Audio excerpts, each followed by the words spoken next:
भारत आदिवासी party का उदयपुर में 1 दिवसीय सदस्यता अभियान एवं कार्यकर्ता सम्मेलन रखा गया, जिसमें पार्टी के प्रदेशाध्यक्ष मोहन लाल रौत व आदिवासी नेता कांति लाल रौत, पार्टी के विधायक उमेश डामोर एवं दरियावद विधायक थावरचंद डामोर शामिल हुए। इस बीच सैकड़ों युवाओं ने भारत आदिवासी पार्टी की सदस्यता ग्रहण की। आदिवासी नेता कांति भाई रौत ने बताया कि भारत आदिवासी पार्टी की एनडीए को लेकर गठबंधन की चर्चा चल रही है। हमारी मांग है वो शर्तों पर सहमति बनी तो पार्टी का एनडीए के साथ गठबंधन हो सकता है।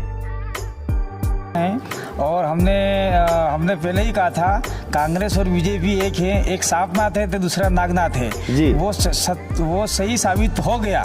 किसे हो गया? महेंद्र जी जीत मालविया जी हैं, वो पहले कांग्रेस में 4 बार से एमएलए थे, 2 बार मंत्री थे और आज की तारीख में वो एन केन प्रकरण, चाहे ईडी का डर हो चाहे कैसा भी डर हो, वो सांपनाथ नागनाथ वाला चरितार्थ हो गया। वो आज की तारीख में बादशाह चले गए और आज हमने कमर कस ली है डूंगरपुर, बांसवाड़ा की, उदयपुर की और चित्तौड़ की। हम राजस्थान में मुख्यतः 3 से 4 सीटें, अगर हम लोग इंडिया गठबंधन नहीं होता है तो 3 से 4 सीटें लड़ने का हम लोग प्रयास करेंगे और इंडिया गठबंधन के साथ में हमारे राष्ट्रीय अध्यक्ष इंडिया गठबंधन की बात बताएंगे और हमने पूरी तरह से कमर कस ली है और चुनाव निश्चित रूप से हम लोग लड़ेंगे। खुद की जमीन मजबूत है, ये बात तो हम सब मानते हैं। इंडिया गठबंधन का मतलब ये एक सांपनाथ है, प्योर इंडिया गठबंधन कांग्रेस नहीं है। उसके अंदर 37 पार्टियां हैं, तो 37 पार्टियों में कुछ प्रगतिशील पार्टियां हैं, तो उस पार्टियों की विचारधारा हमसे मिलती है, कुछ पार्टियों की नहीं मिलती है। जहाँ नहीं मिलती है उनका अलग है और जहाँ मिलती है वहाँ हमारा अलग है।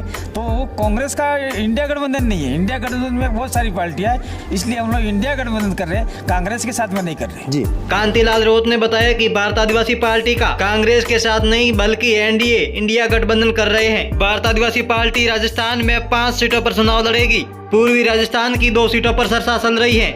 जनप्रतिनिधि संरक्षण प्रणाली के तहत 2 सर्वे कंप्लीट हो गए हैं। एक सर्वे के बाद पार्टी अपनी पहली लिस्ट जारी करेगी। बांसवाड़ा डूंगरपुर सीट से 84 विधायक राजकुमार रौत लोकसभा चुनाव लड़ सकते हैं। बताया जा रहा है कि जनप्रतिनिधि संरक्षण प्रणाली के तहत उनका नाम शामिल है। अगर जनता ने संरक्षण किया तो बांसवाड़ा डूंगरपुर लोकसभा सीट से लोकसभा चुनाव लड़ सकते हैं।